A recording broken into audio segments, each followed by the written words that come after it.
எல்லாருக்கும் வணக்கம். மீண்டும் மெய்ப்பொருள் காண்க தளத்திற்கு எல்லாரையும் நான் வரவேற்கிறேங்க. முதல்ல சர்வதேச சந்தையை பார்த்துருவோங்க. நேத்து யுஎஸ் மார்க்கெட் இறங்கி இருந்ததுங்க. டவ் ஜோன்ஸ் ஒரு 1.14% டவுனு, நாஸ்டாக் ஒரு 0.18% டவுனு, S&P 500 ஒரு 0.76% டவுனுங்க.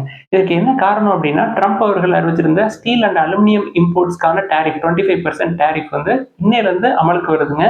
என்ன ஒரு நல்ல செய்தி அப்படின்னா, கனடாக்கு 50% போடுவேன்னு சொல்லியிருந்தாரு. அதை கொஞ்சம் பாஸ் பண்ணி வச்சிருந்தாருங்க. ஸோ இந்த மாதிரியான நடவடிக்கைகள் எல்லாமே வந்து அமெரிக்கால ஒரு பொருளாதார மந்தநிலை உருவாகிறதுக்கு வாய்ப்புகள் இருக்குங்க. Next 10 to 12 மந்த்ஸ்ல. நேத்தே வந்து ஜேபி மோர்கன், தென் கோல்ட்மேன் சாக்ஸ் 2 பேருமே வந்து நெக்ஸ்ட் 12 to 15 மந்த்ஸ்ல இதை வந்து நம்ம பார்க்கலாம் அப்படின்னு சொல்லியிருந்தாங்க. ஸோ அங்க பொருளாதார மந்தநிலை வருது அப்படின்னா, இங்க இந்தியாவுக்கு வந்து நம்ம வந்து major exporter of IT services. So இங்க உள்ள ஐடி கம்பெனிஸ்க்கு ஒரு சில ரெவென்யூ ஃபால் இருக்கிறதுக்கு வாய்ப்பு இருக்கு. இதைத்தான் நேற்று சொல்லியிருந்தோம். ட்ரம்ப் அவர்கள் நம்ம ஐடி நிறுவனத்துல போறதுக்கு வாய்ப்புகள் கொடுப்பாரு அப்படின்னு சொல்லிட்டு. தென் மதர் மார்க்கெட் இறங்குச்சு அப்படின்னா நம்ம மார்க்கெட்டும் மேலும் இறங்குறதுக்கு வாய்ப்புகள் இருக்குங்க.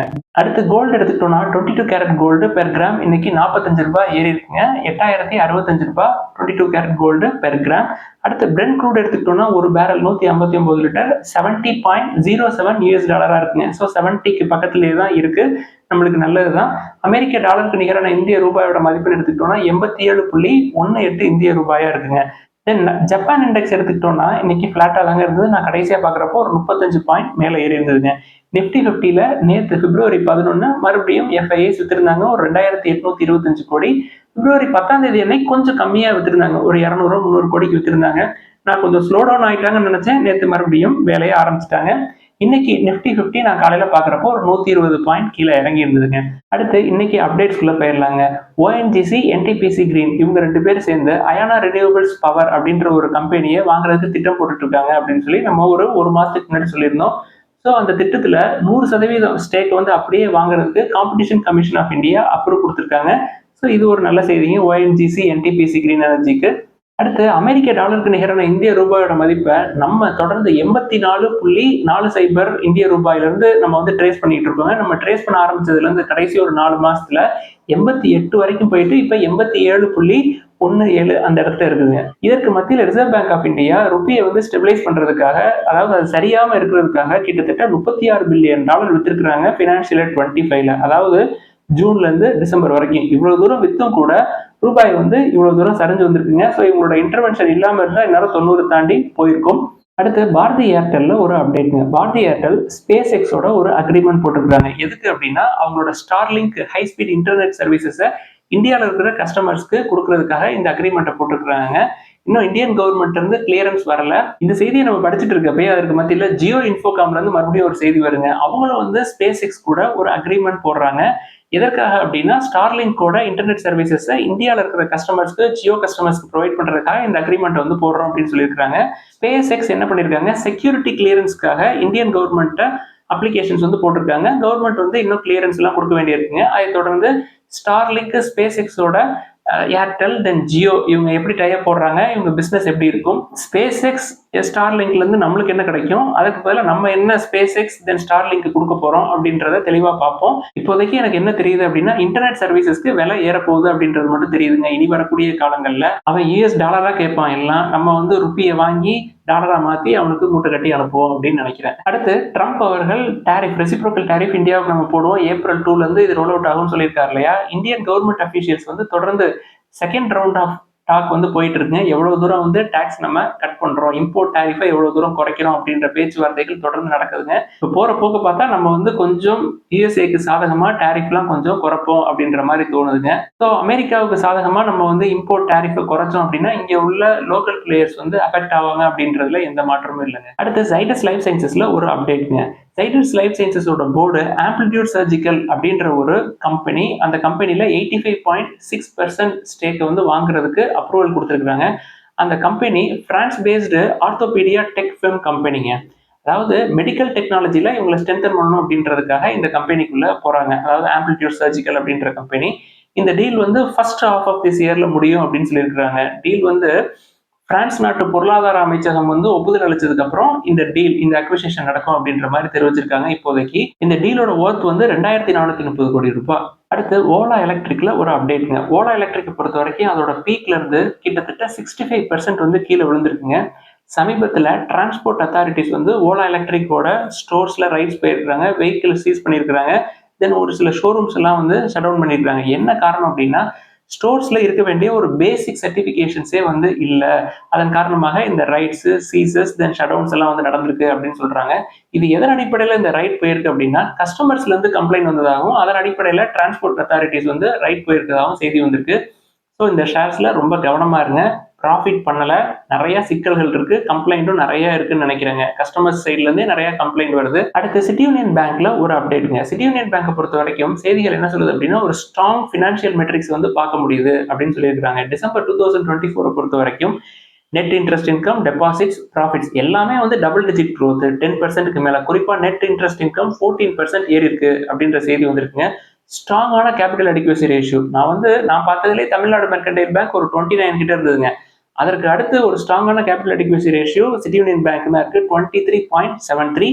நெட் என்பிஏ குறைஞ்சிருக்குங்க. டிசம்பர் 2023ல 2.19% இருந்தது. டிசம்பர் 2024ல 1.42 குறைஞ்சிருக்கு நெட் என்பிஏ. தென் ஹோல்டிங்ஸ் அப்படின்னு எடுத்துக்கிட்டோம்னா இன்ஸ்டிடியூஷன்ஸ் ரொம்ப ஸ்ட்ராங்கா இருக்கிறாங்க. ஃபாரின் இன்ஸ்டிடியூஷன் இன்வெஸ்டர்ஸ் ஒரு 27.5% வச்சிருக்காங்க. டொமஸ்டிக் இன்ஸ்டிடியூஷன்ஸ் ஒரு 33.5%. இன்ஸ்டிடியூஷன்ஸ் மட்டுமே ஒரு 61% வந்து ஹோல்ட் பண்றாங்க. ஸ்டாக் வந்து 1.2 பிரைஸ் டு புக்னு பார்த்துட்டீங்கன்னா 1.2ல தான் இருக்கு. பிஇ 10ல தாங்க இருக்கு. இவங்களோட லோன் புக் அப்படின்னு எடுத்துக்கிட்டோம்னா எம்எஸ்எம்இ, ரீட்டைல், ஹோல்சேல், தென் அக்ரி. இதுல மேக்ஸிமம் கான்ட்ரிபியூஷன் வந்து எம்எஸ்எம்இ 43%, தென் அக்ரின்னு எடுத்துக்கிட்டோம்னா ஒரு 80%. ஸோ நல்ல ப்ராஃபிட் தொடர்ந்து காட்டுறாங்க. ஃபினான்ஷியல் 25லையும் ஓவரால் நெட் ப்ராஃபிட் வந்து 1000 crores தாண்டிடுவாங்க அப்படின்னு நினைக்கிறேங்க. உங்கள்கிட்ட சிட்டி யூனியன் பேங்க் இருந்தது அப்படின்னா பத்திரமா வச்சுக்கங்க. நம்ம புதுசாக லிஸ்ட்ல ஆட் பண்ண முடியாதுங்க. ஏன் அப்படின்னா நிறைய ஃபினான்ஷியல் இன்ஸ்டிடியூஷன்ஸ் உள்ள இருக்குது, பட் நல்ல வேல்யூவேஷன்ஸ்ல இருக்குங்க. அடுத்து டிசிஎஸ்ல ஒரு அப்டேட்ங்க. டிசிஎஸ் வந்து Darshita Southern India Happy Homes அப்படின்ற கம்பெனியை வாங்கியிருக்காங்க 2250 கோடி ரூபாய்க்கு. எதற்காக இந்த கம்பெனியை வாங்குறாங்க அப்படின்னா அவங்களோட ரியல் எஸ்டேட் போர்ட்ஃபோலியோ டெவலப் பண்றதுக்கு, தென் ஆப்ரேஷனல் கெப்பாசிட்டியை இம்ப்ரூவ் பண்றதுக்காக இந்த கம்பெனியை வாங்குறாங்க. குறிப்பா இந்த கம்பெனியோட லேண்டு, பில்டிங் இதெல்லாம் எதற்கு யூஸ் பண்றதுக்காக இவங்க அக்வயர் பண்ணியிருக்காங்க அப்படின்னா டெலிவரி சென்டர்ஸா யூஸ் பண்றதுக்காக டிசிஎஸ் இந்த அக்விசிஷனை முடிச்சிருக்காங்க. ஐடி செக்டார்னு எடுத்துக்கிட்டோம்னா டிசிஎஸோட ஷேர் பிரைஸ் வந்து 3500 பக்கமா இருக்குங்க. வேல்யூவேஷன்ஸ் 25ல இருக்கு. இன்னும் குறையணுங்க, 20க்கு வரணும்.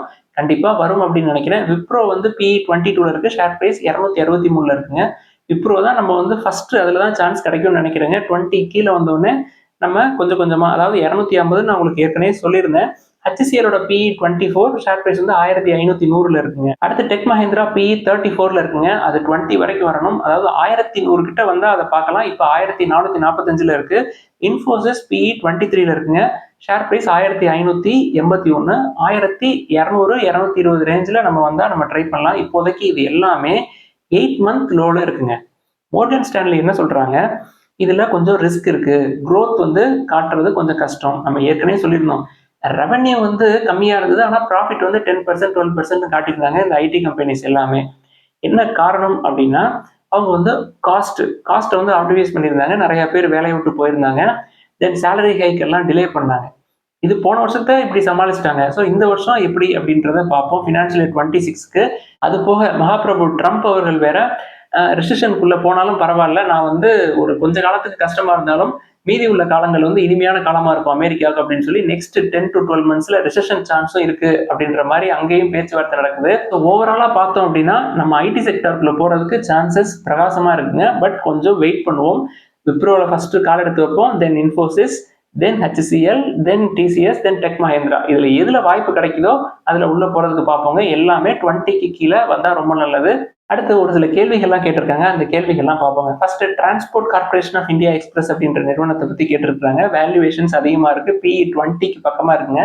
நம்ம ஏற்கனவே சொல்லியிருந்தோம், உங்களுக்கு வந்து லாஜிஸ்டிக் சைடு வேணும் அப்படின்னா கேட்வே டிஸ்ட்ரிபாக்ஸை பார்க்கலாம், நல்ல வேல்யூவேஷன்ல இருக்கு அப்படின்னு சொல்லியிருந்தோம். அடுத்து சமான் கேபிட்டலோட பாண்ட் இருக்குல்ல சார், அது வந்து 36 month மெச்சூரிட்டி அப்படின்னு சொல்லி போட்டிருக்காங்க. அப்ப 36 monthக்கு அப்புறம் என்ன ஆகும் அப்படின்னு சொல்லி கேட்டிருக்காங்க. 36 months மெச்சூரிட்டி பீரியட் வந்து நீங்க செட் பண்றீங்க அப்படின்னா 36 month முடிஞ்சதுக்கு அப்புறம் உங்களுக்கு நீங்க போட்ட பணம் அப்படியே பிரின்சிபல் அமௌண்ட் கையில வந்துடும். தென் நீங்க இன்ட்ரெஸ்ட் வந்து எப்படி செட் பண்றீங்க, ஆனுவலி அப்படின்னா வருஷத்துக்கு ஒரு தடவை இன்ட்ரெஸ்ட் வரும், செமி ஆனுவலினா ஒரு 6 மாசத்துக்கு ஒரு தடவை வரும், மந்த்லினா மாசம் மாசம் வரும். அதை வந்து செட் பண்றப்ப அதுல இன்ட்ரெஸ்ட் ரேட்ஸ் வந்து மாறும். ஸோ மேக்ஸிமம் இன்ட்ரெஸ்ட் ரேட் வேணும் அப்படின்னா ஆனுவலி அப்படின்னு போட்டீங்கன்னா உங்களுக்கு 9.9% வரும். அடுத்து ஐடிசி லிமிடெட்ல டிவிடெண்ட் வந்து வந்துருச்சு. அதுல வந்து டிடிஎஸ் கொடுத்துருக்காங்க. அந்த டிடிஎஸ் என்ன பண்றது, எப்படி வந்து அந்த அமௌண்ட்டை வாங்குறது அப்படின்னு சொல்லியிருக்காங்க. மார்ச் 31ஆம் தேதி முடிஞ்சதுக்கப்புறம் இன்கம் டேக்ஸ் ஃபைல் பண்ணுவோம் இல்லையா, ஃபைல் பண்ணுறப்ப டிடிஎஸ் அமௌண்ட் அதிலேயே காட்டும். உங்களுக்கு எலிஜிபிலிட்டி இருந்தது அப்படின்னா டேக்ஸ் டிடக்டட் அட் சோர்ஸை நீங்கள் வந்து கிளைம் பண்ணிக்கலாம். அடுத்து ஒரு நண்பர் கேட்டிருக்காங்க, இண்டஸ்இண்ட் பேங்க் வந்து அடுத்த எஸ் பேங்க் ஆயிரும்னு சொல்கிறாங்களே சார், இதை வந்து தெளிவுபடுத்துங்க அப்படின்னு சொல்கிறாங்க. ஸோ எஸ் பேங்கை பொறுத்த வரைக்கும் இல்லை, பேங்க்னு வச்சுக்கோமே, பேங்கோட பிரைமரி ஆப்ரேஷன்ஸ் என்னங்க, லோன் கொடுக்குறது. ஸோ எஸ் பேங்க்ல என்ன பிரச்சனை இருந்தது அப்படின்னா அவங்களோட லோன் புக்ல பிரச்சனை இருந்ததுங்க. ஆனா இண்டஸ்இண்டை பொறுத்த வரைக்கும் லோன் புக்ல அவங்களோட டெபாசிட்ஸ்ல அதுல எல்லாம் எந்த பிரச்சனையும் இல்லை, கேபிட்டல் அடிக்யூசி ரேஷியோ ஸ்ட்ராங்கா தான் இருக்கு. இதுல என்னன்னா அதர் அசெட்ஸ் அண்ட் லயபிலிட்டிஸ், நம்ம அதர் இன்கம்ஸ் பத்தி பேசியிருக்கோம் இல்லையா, அந்த அதர் அசெட்ஸ் அண்ட் லயபிலிட்டிஸை ரிவ்யூ பண்றப்ப அதுல ஒரு சில ஷார்ட் கமிங்ஸ் இருந்திருக்கு. அதோடைய ஒர்த்து தான் வந்து 2.53% ஆஃப் நெட் ஒர்த் அப்படின்னு சொல்றாங்க. அதாவது டாக்ஸ் எல்லாம் போக ஒரு 1550 கோடி ரூபாய் இருக்கும் அதோடைய ஒர்த்து அப்படின்னு சொல்றாங்க. ஸோ இந்த ரெண்டு வித்தியாசத்தை வந்து நம்ம புரிஞ்சுக்கணும். தென் ப்ரொமோட்டர் வைஸ் பார்த்தோம் அப்படின்னா எஸ் பேங்கோட ப்ரொமோட்டரையும் இண்டஸ்இண்டோட ப்ரொமோட்டரையும் எந்த விதத்துலையும் நீங்க வந்து கம்பேர் பண்ணவே முடியாதுங்க. இண்டஸ்இண்ட் பேங்கோட ப்ரொமோட்டர் இண்டஸ்இண்ட் குரூப் எடுத்துக்கிட்டோம் அப்படின்னா அவங்க இந்தியாவுடைய ஃபர்ஸ்ட் டாப் 100 பில்லியனர்ஸ்ல அவங்களும் இருப்பாங்க. அவர் நேற்று தெளிவாகவே சொல்லியிருந்தாங்க, கேபிட்டல் இன்ஃபியூஷன் தேவைப்பட்டா நாங்கள் பண்ணுவோம், எங்க பாக்கெட்ஸ் வந்து ரொம்ப ஸ்ட்ராங்கா இருக்கு, ஷேர் ஹோல்டர்ஸ் வந்து பயப்பட தேவையில்லை அப்படின்னு சொல்லியிருக்காங்க. அது போக கம்பெனியோட எம்டி சிஓ சுமந்த் அவர்கள் என்ன சொல்லியிருந்தாரு அப்படின்னா, இவ்வளவு இஷ்யூஸ்க்கு மத்தியில நாங்க வந்து ஃபோர்த் குவார்டர்ல ப்ராஃபிட் காட்டுவோம், ஓவராலா ஃபினான்ஷியல் 25ல நல்ல ப்ராஃபிட் காட்டுவோம் அப்படின்னு சொல்லியிருக்காங்க. ஸோ என்னை பொறுத்த வரைக்கும் ப்ரொமோட்டர்ஸ் மேல நம்பிக்கை வச்சுதான் நம்ம லிஸ்ட்ல சேர்த்தோம். ஸோ ப்ரொமோட்டர் இன்டெகிரிட்டி நம்ம எல்லாரும் தெரிஞ்சுக்கிறதுக்கு இண்டஸ்இண்ட் பேங்க் ஒரு நல்ல முன்னுதாரணமா இருக்கும் அப்படின்னு நம்புறேங்க. அடுத்து ஆயில் அண்ட் கேஸ் சைடு ஏன் சார் நம்ம போறதில்ல, ஒரு 4 ஆயில் அண்ட் கேஸ் கம்பெனி ஒன்னா சேர்ந்து பெட்ரோநெட் எல்என்ஜியோட ப்ரொமோட்டரா இருக்கிறாங்க, அந்த கம்பெனியை கன்சிடர் பண்றப்ப ஏன் வந்து ஆயில் அண்ட் கேஸை நீங்க விட்டுறீங்க அப்படின்னு சொல்லி கேட்டிருக்கிறாங்க. ஆயில் அண்ட் கேஸை பொறுத்த வரைக்கும் இந்த ஃபாசில் ஃபியூல்ஸ்ல பிசினஸ் பண்றவங்களை நம்ம தவிர்க்கணும் அப்படின்றதுக்காக தான் அதை விடுறோம். ஆனா பெட்ரோநெட் எல்என்ஜி எதுக்கு நம்ம எடுக்கிறோம் அப்படின்னா அவங்களோட பிசினஸ், தென் அதை எங்க யூஸ் பண்றோம், ரீகேசிஃபை பண்ணி நேச்சுரல் கேஸ் நம்ம வீட்டுக்கு சமைக்கிறதுக்கு வருது இல்லையா கேஸ், எதுக்குங்க நம்ம முக்கியமா ஃபாசில் ஃபியூல்ஸ் வந்து தவிர்க்கிறோம். ஃபாசில் ஃபியூல்ஸோட பயன்பாடுகள் என்ன பண்ணும், எமிஷன்ஸை உருவாக்கும். அது ஆட்டோமொபைலா இருந்தாலும் சரி, இல்லை இண்டஸ்ட்ரியல் செக்டரா இருந்தாலும் சரி, எல்லா இடத்துலையுமே clean energy, renewable energy side போகணும் அப்படின்னு சொல்லி ஒரு முடிவுக்கு வந்துட்டாங்க. உலகம் முழுக்கவே இது நடக்குதுங்க. ஆனா பெட்ரோநெட் எல்என்ஜியில் நடக்கிற பிசினஸ், இந்த நேச்சுரல் கேஸ் இருக்கு இல்லையா, அதனால வரக்கூடிய பாதிப்புகள் அப்படின்றது ரொம்ப ரொம்ப கம்மிங்க. அதனுடைய பயன்பாடு அப்படின்றது வித்தியாசமானது. அதாவது இந்த ஃபாசில் ஃபியூல்ஸுக்கும் இந்த பெட்ரோநெட் எல்என்ஜிலேருந்து வர இந்த நேச்சுரல் கேஸுக்கும் நிறைய வேறுபாடுகள் இருக்குங்க. அதனாலதான் பெட்ரோநெட் எல்என்ஜியை நம்ம ஃபோக்கஸ் பண்றோம், அதர் ஆயில் அண்ட் கேஸ் கம்பெனிஸை நம்ம விட்டுறோம். அடுத்து ப்ரமோட்டர்ஸ் பிளச் பண்ணி வச்சிருக்காங்களே சார் இண்டஸ்இண்ட் பேங்க்ல, அதனால எதுவும் பிரச்சனைகள் வருமா அப்படின்னு சொல்லிட்டு கேட்குறாங்க. ப்ரமோட்டர்ஸ் பிளச் பண்ணி வச்சிருக்க ஷேர்ஸை நம்ம பெரும்பாலும் போறதே இல்லைங்க. டெட் டு ஈக்விட்டி 0.10க்கு மேல இருந்தாலும் நம்ம வந்து அதை கன்சிடர் பண்றதே இல்லை, அன்லஸ் அதர்வைஸ் அவங்க ரொம்ப ஸ்ட்ராங்கான ப்ரொமோட்டர்ஸா அப்படின்னு பார்த்துட்டு. இண்டஸ்இண்டை பொறுத்த வரைக்கும் அவங்களோட ப்ரொமோட்டர்ஸ் ஸ்ட்ராங்கான ப்ரொமோட்டர்ஸ். நான் பர்சனலா அவங்க வந்து கம்பெனியை வந்து திவாலாக விட்டுற மாட்டாங்க அப்படின்ற நம்பிக்கையில இண்டஸ்இண்ட் பேங்கை நான் லிஸ்ட்ல எடுத்து வச்சிருந்தேங்க, நான் கன்சிடர் பண்றதுக்காக. குறிப்பா இண்டஸ்இண்ட் ஹோல்டிங்ஸ் உடைய சேர்மன் அசோக் ஹிந்துஜா அவர்கள்ட்ட இந்த ஷேர்ஸ் பிளச் பண்ண விஷயம் பத்தி கேட்டப்ப அவர் என்ன சொல்றாரு, கம்பெனியை வந்து தொடர்ந்து எக்ஸ்பேண்ட் பண்ணணும் அப்படின்னு சொல்லி ஷேர் ஹோல்டர்ஸ் எல்லாமே ஆசைப்படுறாங்க. ஸோ எக்ஸ்பேன்ஷன் ஆக்டிவிட்டிக்கு தேவையான ஃபண்டை நாங்கள் வந்து எடுக்கிறதுக்காக ஷேர்ஸை வந்து பிளச் பண்ணி வச்சிருக்கிறோம், இதனால ஷேர் ஹோல்டர்ஸ் பேனிக் ஆக வேணாம் அப்படின்னு சொல்லியிருந்தாருங்க. சரி, இன்னொரு விஷயம், அவங்க ரிலையன்ஸ் கேபிட்டல் வேற அக்வயர் பண்றதுக்காக ஒரு அக்ரிமெண்ட் வந்து போட்டிருந்தாங்க. அதுக்காகவே அவங்க பணத்திற்கு தேவைக்காக இந்த ஷேர்ஸ் வந்து பிளஸ் பண்ணி வச்சிருக்கலாம், நம்மளுக்கு அது தெரியாது. அடுத்து தமிழ்நாடு மெர்கன்டைல் பேங்க் வந்து கன்சிடர் பண்ணலாமா சார், அவங்களோட ப்ரொமோட்டர்ஸ்குள்ளேயும் ஒரு சில இஷ்யூஸ் எல்லாம் இருக்குது அப்படின்னு சொல்லி கேட்டிருக்காங்க. பேங்க் வந்து நல்லா பெர்ஃபார்மன்ஸ் போயிட்டு இருக்கு, ஸ்ட்ராங்கான ரிசல்ட்ஸ் காட்டிருக்காங்க, ஸ்ட்ராங்கான பேங்க்கும் கூட. ஸோ தொடர்ந்து வந்து நான் கன்சிடர் பண்ணிக்கிட்டே தான் இருப்பேன். அடுத்து இண்டஸ்இண்ட் பேங்க் பயங்கரமா கீழே விழுந்திருக்கே சார், நல்ல வேல்யூவேஷன்ஸ்ல தான் இருக்கு, இந்த விஷயங்கள்னால புக் வேல்யூ குறையிறதுக்கு சான்ஸ் இருக்கு அப்படின்னு சொல்லி எல்லாம் கேட்டிருக்காங்க. புக் வேல்யூ கொஞ்சம் குறையிறதுக்கு சான்சஸ் இருக்குங்க. ப்ரொமோட்டர்ஸ் கண்டிப்பா தேவைப்பட்டா கேபிட்டலை இன்ஃபியூஸ் பண்ணுவாங்க அப்படின்ற நம்பிக்கை எனக்கு இருக்கு. நான் இன்னும் விழுந்துச்சு அப்படின்னா நான் வந்து கன்சிடர் பண்ணுவேன். அடுத்து ஒரு நண்பர் கேட்டிருக்காங்க, ராம்கோ இண்டஸ்ட்ரீஸ், ஃபெடரல் பேங்க், ஆதித்யா பிர்லா கேபிட்டல், பெட்ரோநெட், அமர் ராஜா, பிர்லா சாஃப்ட், இது எல்லாமே வந்து நல்ல வேல்யூவேஷன்ஸ்ல இருக்கு, ஆனா இதை வந்து ஏன் நீங்க மெயின் லிஸ்ட்ல ஆட் பண்ணல அப்படின்னு சொல்லி கேட்டிருக்காங்க. Most of the stocks are mid cap stocks. எல்லாமே வந்து அதோட பீக்ல இருந்து ஒரு 35 to 40% கீழே விழுந்திருக்கு. இன்னும் எவ்வளவு தூரம் விழுகும்னு தெரியாது. லார்ஜ் கேப்ல நம்ம வந்து வெயிட்டேஜ் நிறைய கொடுக்கணும் அப்படின்றதுக்காக அந்த B12 லிஸ்ட்டை வந்து நான் மாத்தாம அப்படியே வச்சிருக்கிறேன். இதை வந்து மேலே கொண்டு போனோம்னு வச்சுக்கோங்களேன், லார்ஜ் கேப்போட வெயிட்டேஜ் வந்து குறைஞ்சிருங்க. கீழே உள்ள லிஸ்ட்டையும் கன்சிடர் பண்ணலாம். கீழே உள்ள லிஸ்ட், மேலே உள்ள லிஸ்ட், எந்த லிஸ்டா இருந்தாலும் 1, 2, 5, 10 கன்சிடர் பண்ணீங்க அப்படின்னா எந்த வழியும் இருக்காது. சுமூகமா பேர் மார்க்கெட்டுக்குள்ள நீச்சல் அடிச்சு அழகா மேல வந்துடலாங்க. அதை தொடர்ந்து இன்னொரு நண்பர் கேட்டிருக்கிறாங்க, ஆரம்ப காலகட்டங்கள்ல நம்மளுடைய தளம் மெய்ப்பொருள் காண்க தளம் வந்து பல பரிமாணங்கள்ல நம்ம வந்து பேசுவோம் அப்படின்னு சொல்லிருந்துச்சு. ஆனா இப்ப சமீபத்துல முழுக்க முழுக்க இன்வெஸ்ட்மெண்ட் பத்தியே பேசுறோமே அப்படின்னு சொல்லி கேட்டிருந்தாங்க. நிறைய ஃபீட்பேக் வந்து வந்ததுங்க. என்ன அப்படின்னா, இத முழுக்க முழுக்க இன்வெஸ்ட்மெண்ட்காக பேசுங்க. மத்த விஷயங்கள்லாம் நீங்க வேற ஒரு சேனல்ல பேசுங்க அப்படின்னு சொல்லியிருந்தாங்க. அதனாலதான் நம்ம உழவன் அப்படின்ற ஒரு தளத்த ஏற்கனவே நம்ம ஆரம்பிச்சுட்டோம். அந்த தளத்துல மத்த விஷயங்கள் எல்லாம் கொண்டு போயிட்டோம். முதலீடுகள் சம்பந்தமான விஷயங்கள மட்டும் இதுல நம்ம பேச ஆரம்பிச்சுட்டோங்க. ஏதாவது சந்தேகங்கள், கேள்விகள் இருந்தா எல்லாத்தையும் எழுதுங்க. நம்ம டிஸ்கஸ் பண்ணுவோம். எல்லாருக்கும் நன்றி.